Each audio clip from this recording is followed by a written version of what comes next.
What's up, YouTube? It's just Brandy, and let's talk the Real Housewives of Atlanta. So last night was the final part 3 of the reunion for, I think this is season 11, maybe. But anyway, this is the final part of the reunion, and basically we saw Nene and Cynthia kind of fall apart again. I mean, this is the second time that this has happened, and both times it has been over Kenya Moore. Remember the whole friend contract and all of that, because Cynthia just has not figured out how to be friends with people who don't particularly care for each other.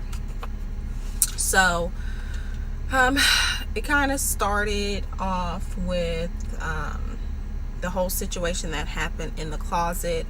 As with every situation on reality TV, you only see the portions that they want to show you. So there were other things that happened, I guess.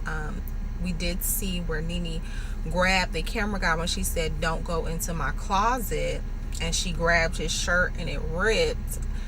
And but in addition to that, she also got into a physical altercation with a producer on the show, which they did not show. They said she either chipped his tooth or knocked his tooth off, that she had him like basically hemmed up against a wall. She basically said that she was not sorry for any of the situation because she explicitly stated, "Do not go into my closet." And so at the point that they did not listen to her, she reacted. Candy said that she thought that it was all just kind of a joke, like it was a "don't go in my closet" kind of in a joking manner. So that's why she didn't really take her serious. But and then they also said, if they knew that she was super serious, they never would have went in there in the first place. And the majority of the ladies did agree, besides Tanya, who's a non-factor anyway. Basically, they did all kind of agree that she had a right to react the way that she reacted. Of course, Portia wanted to kind of put Nene in the same vein as her in her altercation with Kenya, when she brought that scepter and she was putting it in her face, and Portia ended up getting into it with her. But at the same time, I think the majority of the public probably felt like Portia was within her rights to get with Kenya. Somebody's pointing something in your face and keep, like any average black woman, you ain't gonna point your finger, point something. You're only gonna point something in my face before I do something. So and Bravo should have stopped her from doing that, because at the same time that was like a weapon. So anyway, but whatever. So that was kind of that situation. They did a little package with Eva in her wedding because of the whole financial situation. And if you don't have a place to live and you're having financial problems, then why would you pay all this money for this wedding? So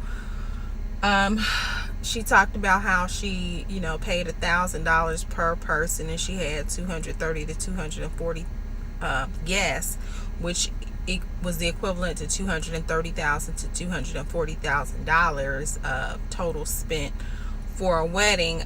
She said she does not regret paying that money, and if she had to do all over again, she would do it again. Marlo stated that several of her bridesmaids have reached out to her and told her different things about Eva. She was talking about a whole lesbian relationship that she was having in California with some married woman or something. And so she was like, the name started with a C. So Eva did admit that in the past she has had sexual relations with women. She did not admit to being in a full-blown relationship, but she did admit to having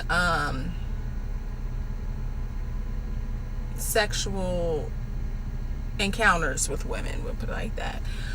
Um, she also said that she only has issues that she's aware of with one bridesmaid, but Candy did say that she is aware, so she did back Marlo up, that it is more than one bridesmaid that has issue, because she has a friend that she knows that it knows one of the bridesmaids, and who has expressed issues as well. So they also talked a little bit about Kevin McCall indirectly, and kind of the whole restraining order or whatever. And she Eva said that while she was pregnant, Kevin McCall got physical with her, and that's how she was able to get a restraining order. But it's so crazy to me, because she says every time that she moves, he ends up finding where she is. But literally, he has a daughter, so he does he not have access to his daughter? So I'm not sure. She calls him her donor, and I know he has made tweets. I don't, at this point, if he's not going to be involved in the little girl's life, then he should just sign over his parental rights, so that this new guy, Michael Sterling, who I think she calls daddy anyway, can just go ahead and adopt her and just become her father. But whatever, that's their business. That's for them to figure out. They spent a lot of time after that with the whole Nene and Cynthia situation and the final party, showing the audio that we saw on that last episode where Candy was saying, wait a minute, I'm mic'd up. Like, don't say, watch what you say, because I still have a mic on. And she was saying we need to get on the same page. Cynthia was saying we need to get on the same page as far as, the Kenya situation, and I didn't know nothing about it. And then where she really looked crazy is where Andy was like, when she was with Mike Hill, she said, I'm just gonna act like I didn't know Kenya was coming. And so, like, Nene was like, it looks shady, and anybody in their right mind, if they saw all of this, would feel betrayed, like they were set up. And her issue was not that Kenya was invited to the party. She knows that she's friends with Kenya. She don't have a problem with it. Her whole argument was, when she was having the bi-wig party at her house, Cynthia made a big deal about the fact that Nene was going to invite Yavanna, and at that wine thing that they had, Yavanna and Eva had kind of got into it, and Yavanna was, saying, I know you know who I am. Why you act like you don't know who I am? We share the same best friend, which is the best friend that Eva fell out with at the wedding. And so they had, had a little disagreement. And so she was coming around again. And so Cynthia was like, it would only be right, because you're friends with Eva, to let her know that Yavanna is there, so she can have the heads up, so she don't walk in and feel like, oh, now I got to deal with this again. But you kind of prepare yourself to be around somebody that you don't particularly care for.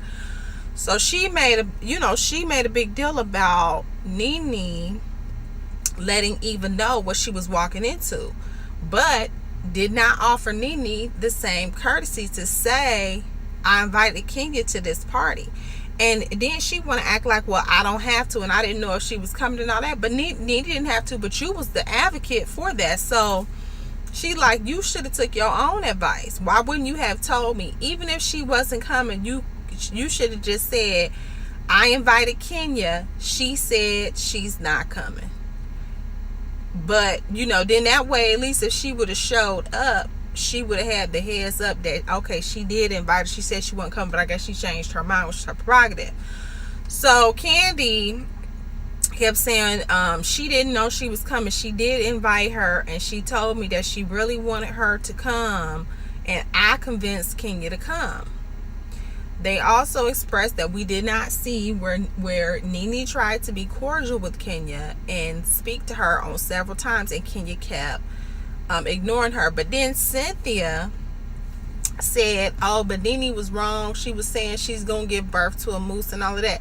Here's the thing, if we're not friends and you've said stuff about me publicly on social media, it's fair game, regardless if it's your baby or whatever your situation is. If we going at it, everything is fair game. But see, once again, she's showing the partiality that she has instead of being impartial and being neutral and saying, I'm not, that's between y'all, I'm not into what you did, stuff that's wrong, she did stuff that's wrong, whatever, y'all work that out. No, she wants to say, well, you saying that about her baby was wrong.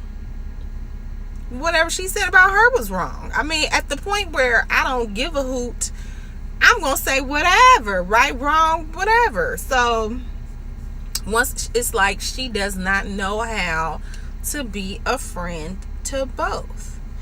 So and so I can understand Nene's frustration, because she always wants to take up for Kenya. She always wants to tell Nene she's wrong for doing something against Kenya, but she does not want to tell Kenya that she's doing something wrong with Nene. Now, she said that Kenya said that the reason that she did not want to come to the party is because she did not want to film.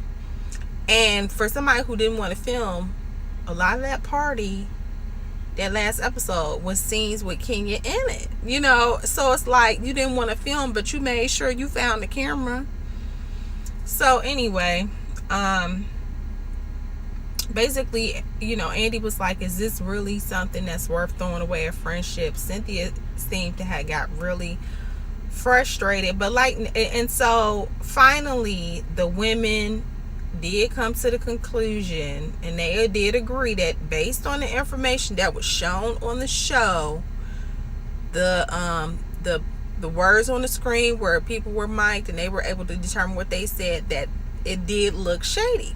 And any person would be in their right mind. But the women said, based on the friendship that they had and the time period that they had been friends and the nature of their relationship, that she should have given her friend the benefit of the doubt and contacted her and said, you know, what's going on, instead of just drawing a conclusion. But I mean, do you believe what somebody tell you, or do you believe what you see with your own eyes?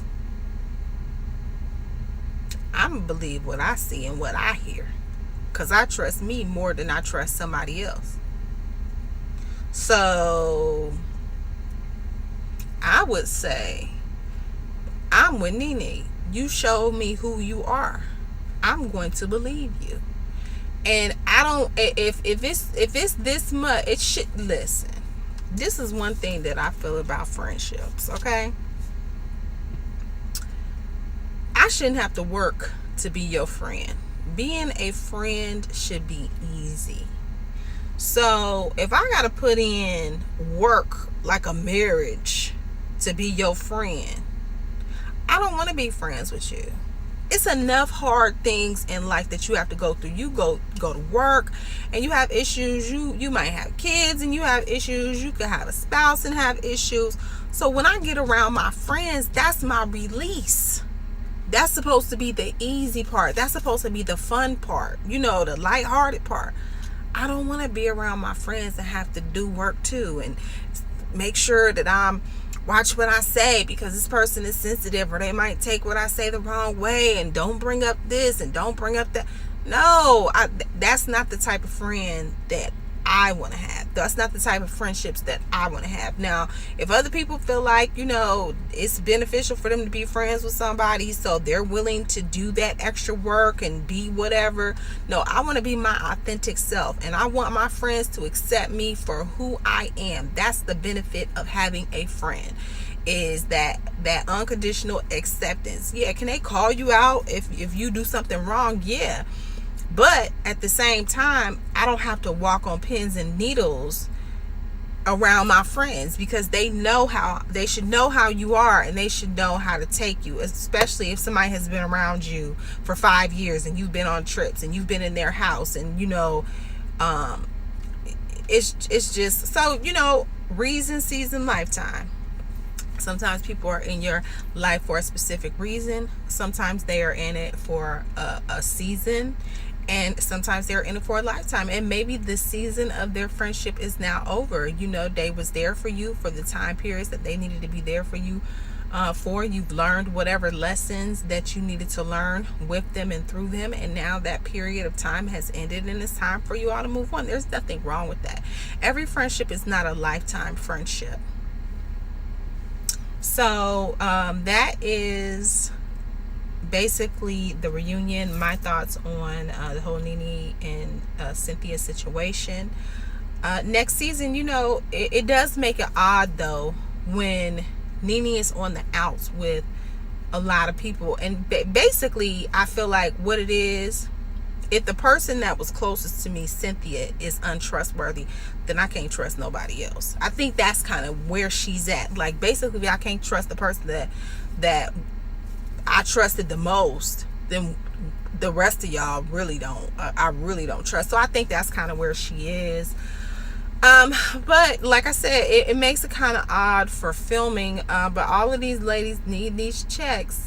With the I feel like Candy does too. Candy uses the platform to make other money, but without the platform, I think she wouldn't be as well off. She wouldn't have been able to have the ventures that she had in the way that she had them. She could have still done Bedroom Candy and all of that, but I don't think the things wouldn't be as successful because she uses this platform, and because of this platform, she gets a lot more support. So, they all need these checks. They all, I'm sure, will be back because they want those Bravo checks. But what's the dynamic? You want to see a group of ladies that enjoy being around each other, not constantly fighting and snide comments, and all of that in every scene. So I don't know what's going to happen, but trust and believe, I do believe that Cynthia Bailey is on the show because of Nene. So, and once again, she brought Kim on the show. It fell out. Sheree fell out. Cynthia fell out. Every time she brings Eva, now fell out. Every time she brings somebody on the show, it just don't work out. So maybe she needs to stop suggesting people. Maybe she needs to stop trying to help people and bring them on the show, and just try to let Bravo cast and maybe, surprisingly make some new friends. I don't know. But anyway, I will see you next week for the new little spinoff that they're going to have. I think it's a few episodes with Portia having her baby. So I'll see you next week.